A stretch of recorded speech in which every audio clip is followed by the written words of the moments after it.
காங்கிரஸ் திமுக தொடர்ந்து கூட்டணி இழுபறி நடைபெற்று வரக்கூடிய நிலையில இப்போ சிதம்பரம் முதலமைச்சரை சந்தித்திருப்பது என்ன மாற்றத்தை ஏற்படுத்தும்? காங்கிரஸ் திமுக கூட்டணி உறுதி செய்யப்படுறதுக்கு வாய்ப்புகள் இருக்கா? காங்கிரஸ் திமுக கூட்டணியை பொறுத்தவரை ஆரம்பத்திலிருந்து இழுபறியாக தான் இருந்து கொண்டிருக்கிறது. தமிழக வெற்றிக் கழகத்தை விஜய் ஆரம்பித்தவுடன் தங்களுக்கு இன்னொரு தளம் கிடைத்திருக்கிறது, இன்னொரு முதுகில் ஏறி சவாரி செய்ய வாய்ப்பு இருக்கிறது என்பதால் காங்கிரஸ் தொடர்ந்து திமுகவுடன் அம்பளித்துக் கொண்டே இருக்கிறது. வேணுகோபால் பேச்சுவார்த்தை நடத்துவார். அதே நேரத்தில் பிரவீன் சக்கரவர்த்தி திமுகவுக்கு ஆட்சிக்கு எதிராக பதிவுகளை வெளியிடுவார். அதே போல் அவர் தாவேகாவுடன் பேச்சுவார்த்தை நடத்துகிறோம் என்று கூறுவார். இப்படி அவர்கள் திமுகவை அம்பளித்துக் கொண்டே இருந்தார்கள். இந்த நிலையில் கூட்டணி ஆட்சி கிடையாது என்று திட்டவட்டமாக கூறிவிட்டார் முதலமைச்சர் மு.க.ஸ்டாலின்.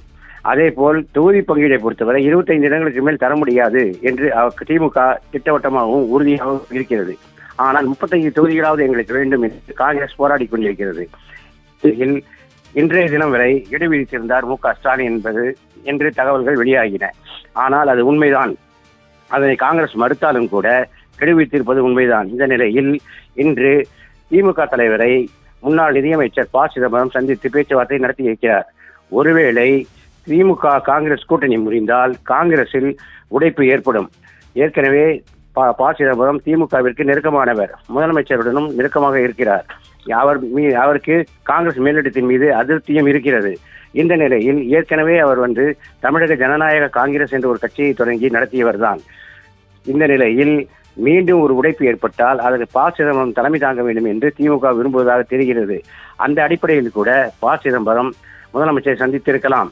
இதனால் தான் அவர் தனிப்பட்ட முறையில் தான் சந்தித்தாரே தவிர காங்கிரஸ் சார்பில் சந்திக்கவில்லை என்று காங்கிரசின் மேலிடம் அறிவித்திருக்கிறது.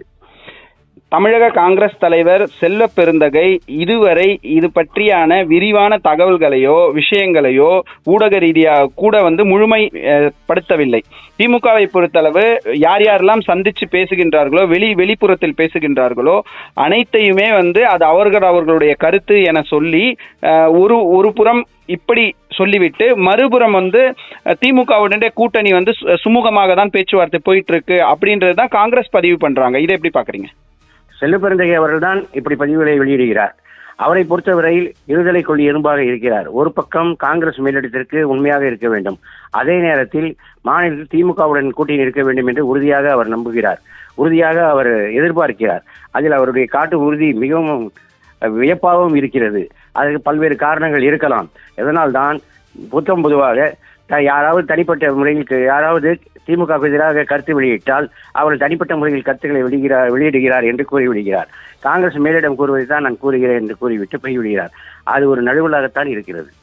இல்ல, மணிசங்கர் ஐயரோ அல்லது மற்ற மூத்த தலைவர்களோ அந்த மாதிரி குறிப்பிடும் பொழுது திமுக பற்றி விமர்சிக்கும் போது கூட்டணியில் பங்கு, ஆட்சியில் பங்கு, அதிகாரத்தில் பங்கு என்று கேட்பதெல்லாம் காங்கிரசினுடைய மேல்மட்ட தலைவர்கள் என்பதால் அவர்கள் சொல்லக்கூடிய கருத்து தனிப்பட்ட கருத்தாக எப்படி பார்க்கப்படும்? நிச்சயமாக தனிப்பட்ட கருத்தாக பார்க்க முடியாது. ஏனென்றால் தனிப்பட்ட கருத்து என்றால் இப்ப திராவிட முன்னேற்ற கழகத்தை பொறுத்தவரை அவர்கள் பெரியார் கொள்கையில் உறுதியாக இருக்கிறார்கள். அதே நேரத்தில் அந்த கட்சியில் உள்ள தலைவர்களின் மனைவிகளோ அல்லது அவர்களது குழந்தைகளோ இறை வழிபாட்டில் ஈடுபட்டால் அது தனிப்பட்ட கருத்து என்று சொல்கிறார்கள். அதை ஏற்கவும் முடியும் நாம். ஏனென்றால் ஒவ்வொருத்தரையும் குடும்பத்தில் உள்ள கட்டுப்படுத்த முடியாது. ஆனால் காங்கிரஸ் கட்சியை பொறுத்தவரை காங்கிரஸ் தேர்தலில் உடன்பாடு தொடர்பாகவும் யாருடன் கூட்டணி என்பது தொடர்பாகவும் அது கொள்கை ரீதியாக மேலிடம் அறிவிக்க வேண்டிய ஒரு விஷயம். இந்த விஷயத்தை மூத்த தலைவர்கள் மணிசங்கர் ஐயர் போன்றவர்களும் பிரவீன் சக்கரவர்த்தி போன்றவர்களும் கருத்துக்களை தெரிவித்தீர்கள் என்றால் அது மேலிடத்தின் ஆதரவுடன் தான் தெரிவிக்க முடியும். இதில் தனிப்பட்ட கருத்து இருக்க எந்த காரணமும் இல்லை. தாவேகாவுடன் காங்கிரஸ் தொடர்ந்து பேச்சுவார்த்தை மறைமுகமாக நடத்தி வருகின்றது என்று தொடர்ந்து ஊடக வாயிலாகவும் பல இடங்களிலும் பேசப்படுகின்றது. அது உண்மையா? நிச்சயமாக தமிழக வெற்றிக் கழகத்துடன் அவர்கள் தொடர்ந்து பேச்சுவார்த்தை நடத்தி கொண்டுதான் வருகிறார்கள். திமுகவை மிரட்டுவதற்காக திமுகவிடம் பிளாக்மெயில் செய்து அதிக இடங்களை வாங்கலாம் என்ற நோக்கத்தில் அவர்கள் இதை செய்து கொண்டிருக்கிறார்கள். திமுக ஒப்புக்கொண்டு விட்டால் தாவேகாவை அவர்கள் கட்டிவிடவும் தயங்க மாட்டார்கள். அதே நேரத்தில் தாவேகாவிடம் எத்தனை தொகுதிகளை பெறலாம், 2 மடங்கு தொகுதிகளாக கேட்டு பெற வேண்டும் என்றெல்லாம் அவர்கள் பேசிக் கொண்டிருக்கிறார்கள். 75 தொகுதி 100 தொகுதிகள் என்று கேட்டு பெறலாம் என்று அவர்கள் பேசிக் கொண்டிருக்கிறார்கள். அப்படி கொடுத்தால் தமிழக வெற்றிக் கழகம் நிச்சயமாக பெரும் பின்னடைவை சந்திக்க நேரிடும் என்பது அவர்களுக்கும் தெரியும். இந்த நிலையில்தான் அவர்கள் பல்வேறு செய்திகளை கசிய விடுகிறார்கள். தாவேகா 100 இடங்களை வரை தயாராக இருக்கிறது என்று கசிய விடுகிறார்கள். ஆனால் அவர்கள் தாவேகாவுடனும் பேச்சுவார்த்தை நடத்தி கொண்டிருக்கிறார்கள் என்பதுதான் உண்மை. திமுகவுடன் இணைந்துதான் பல தேர்தல்களை சந்தித்திருக்கின்றார்கள். மத்திய அரசில் ஆட்சி அமைக்கும் போதும் திமுகவோட ஆதரவு, இங்கு திமுக ஆட்சி அமைப்புக்கு காங்கிரஸோட ஆதரவு என்ற இருந்த மிகப்பெரிய ஒரு ஒப்பந்தம், ஒரு உறுதி இப்பொழுது ராகுல் காந்திக்கும் ஸ்டாலினும் நேரடியாக பேசுவதற்கு கூட இல்லாத அளவிற்கு இருப்பது காரணம் என்ன? காங்கிரஸை பொறுத்தவரை எப்பொழுதுமே திமுகவிடம் இயல்பான ஒரு கூட்டணியாக அவள் இருந்ததில்லை.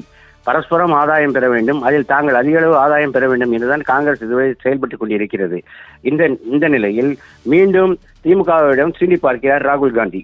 எனவேதான் அவர் பேச மறுக்கிறார். காரணம், ராகுல் காந்தி தான் அகில இந்திய தலைவர் என்று நினைத்துக் கொண்டிருக்கிறார். ஒரு மாநில கட்சியிலும் மாநில தலைவர்கள், இரண்டாம் கட்ட தலைவர், மூன்றாம் கட்ட தலைவர்களை அனுப்பி சீண்டி பார்க்கிறார் என்றுதான் நாம் நினைக்க வேண்டியிருக்கிறது.